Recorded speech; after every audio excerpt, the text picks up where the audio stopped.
আসসালামু আলাইকুম। মাননীয় প্রধানমন্ত্রী ও প্রতিমন্ত্রী, আপনাকে বলতে চাই, আমার বাড়ি বগুড়া গাবতলী উপজেলা, আপনার বাড়ি বগুড়া গাবতলী উপজেলা। আমি বগুড়ার জেলা প্রশাসককে আমার এই ছেলের ব্লাড ক্যান্সারের একটি দরখাস্ত দিয়েছিলাম, আবেদন করেছিলাম। তিনি আমাকে 2000 টাকা দিয়েছে। এটা কি ডিসি সাহেবের পকেট থেকে দিছে, নাকি ডিসি সাহেবের বাড়ির জমি বিক্রি করে এনে দিছে, নাকি ডিসি সাহেব সরকারের টাকা মেরে দিয়ে এই 2000 টাকা দিছে?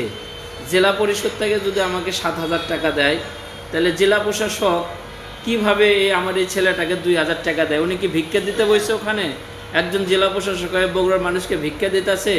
তাই আমি সবাইকে বলবো, সবাই আপনারা ভিডিওটা শেয়ার করে দেবেন, প্রধানমন্ত্রীর কাছে যেন ভিডিওটা পৌঁছে যায়, যে আমরা বগুড়া গাবতলীর মানুষ কতটা অসহায়ের মধ্যে আছি, আমাদেরকে কতটা অসহায় ভোগান্তি ভোগ করতে হয় প্রত্যেকটা জায়গায় গিয়ে।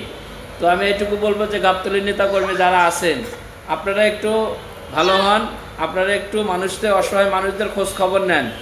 এমপি হয়েছেন, বড় বড় নেতা হয়েছেন, ফোন নিয়ে ব্যস্ত থাকেন, এটি করেন না, গরিব মানুষদের খোঁজ খবর নেন।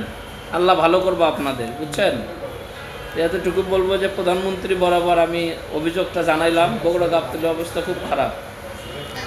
তো আমার এই ছেলেটার ব্লাড ক্যান্সারে আমি শুধু এতটুকু বলবো, ডিসি সাহেব কীভাবে 2000 টাকা আমার ছেলেকে দিল।